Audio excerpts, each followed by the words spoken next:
Hello दोस्तों, कैसे हैं आप सभी। देखिए, मैं आपके लिए एक इम्पोर्टेंट सूचना देना चाहता हूँ। देखिए, मैं बात कर रहा हूँ एआईबी एग्ज़ाम से रिलेटेड। एआईबी का एग्ज़ाम जो है उसमें कुछ इम्पोर्टेंट नोटिस आया है, जिसमें बताया गया है कि एआईबी का एग्ज़ाम फॉर्म कौन कौन स्टूडेंट्स, यानी कौन कौन लॉयर्स हैं जो उसके लिए देने के लिए एलिजिबल हैं, यानी फॉर्म फिल करने के लिए एलिजिबल हैं। तो आइए हम बात करते हैं इस 23/9/2024 का जो नोटिफिकेशन आया है बार काउंसिल ऑफ इंडिया की ऑफिशियल वेबसाइट पर, जिसमें बताया गया है कि कौन कौन स्टूडेंट हैं जो एआईबी का एग्ज़ाम देने के लिए एलिजिबल हैं। तो मैं बात करता हूं सबसे पहले एलएलबी 3 ईयर और एलएलबी 5 ईयर। इसमें लिखा हुआ है notice regarding registration for AIB for final year candidate and candidates without enrolment certificate, अर्थात बिना स्टेट बार काउंसिल में रजिस्ट्रेशन किए हुए आप एआईबी का एग्ज़ाम फॉर्म फिल कर सकते हैं, अर्थात एआईबी के एग्ज़ाम में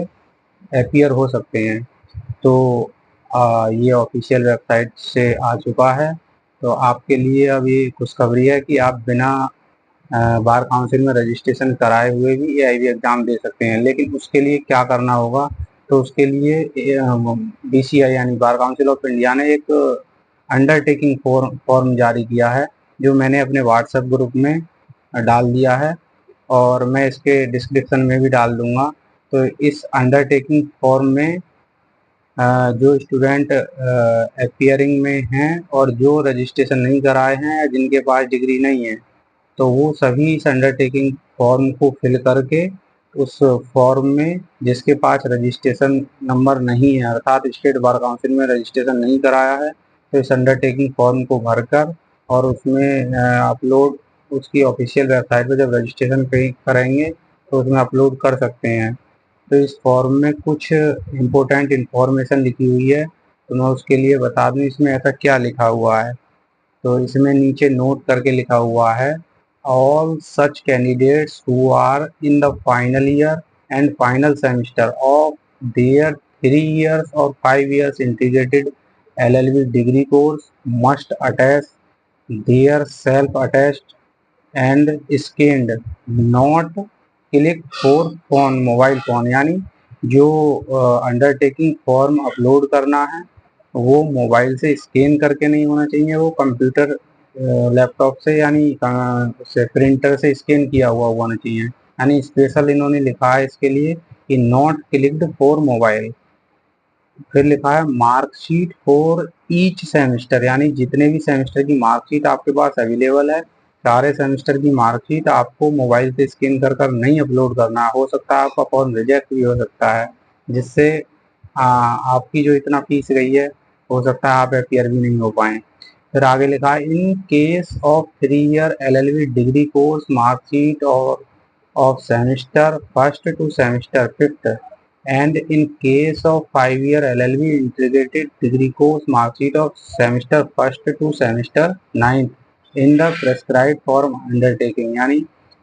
इतने फर्स्ट टू फिफ्थ और फर्स्ट टू नाइन्थ सेमेस्टर की जो मार्कशीट आपके पास अवेलेबल हैं उनकी एक पीडीएफ स्कैन करके और उसे अपलोड कर सकते हैं, और बाकी का जो है अंडरटेकिंग इसमें भरकर अपलोड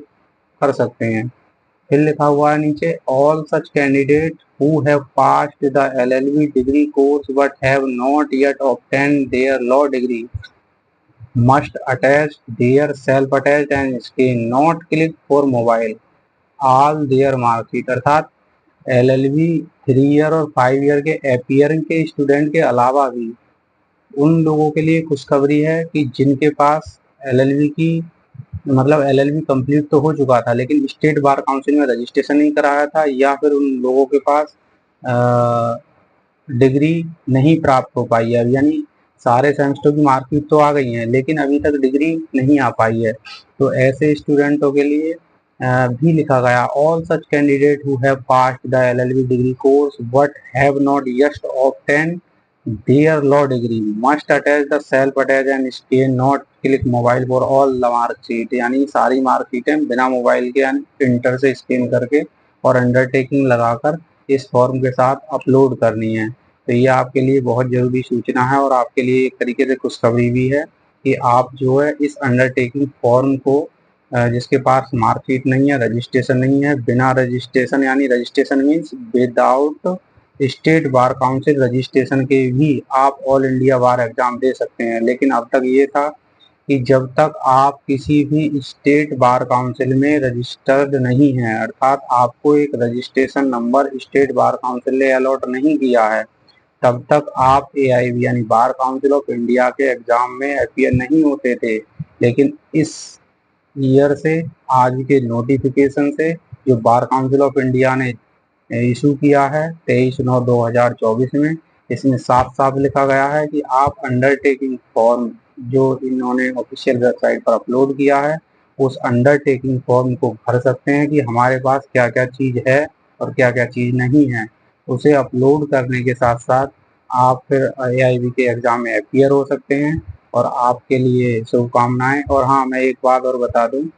मैं कुछ दिन से सोच रहा था, मैं आपका सजेशन मांगना चाहूँगा कि क्या एआईबी एग्ज़ाम से related previous year question paper और जो एआईबी के सब्जेक्ट हैं उसमें इम्पोर्टेंट कुछ सब्जेक्ट के एमसीक्यू बेस्ड या कॉन्सेप्ट बेस्ड, अगर आपको वीडियो चाहिए तो मैं कोशिश करूंगा आपके लिए मटेरियल प्रोवाइड करवा पाऊँ। और हाँ, इतना ज़रूर कहूँगा, आशा करता हूँ कि मैक्सिमम 40 से 45, एससी के लिए 40, ओबीसी के लिए और जनरल के लिए 45 क्वेश्चन करना जरूरी है। और इसमें निगेटिव मार्किंग नहीं है, 100 क्वेश्चनों का पेपर आता है, 100 क्वेश्चन पूछे जाते हैं, जिसमें जनरल और ओबीसी के लिए 45 क्वेश्चन ठीक करने रहते हैं पासिंग मार्क के लिए, एससी के लिए 40 क्वेश्चन करने रहते हैं।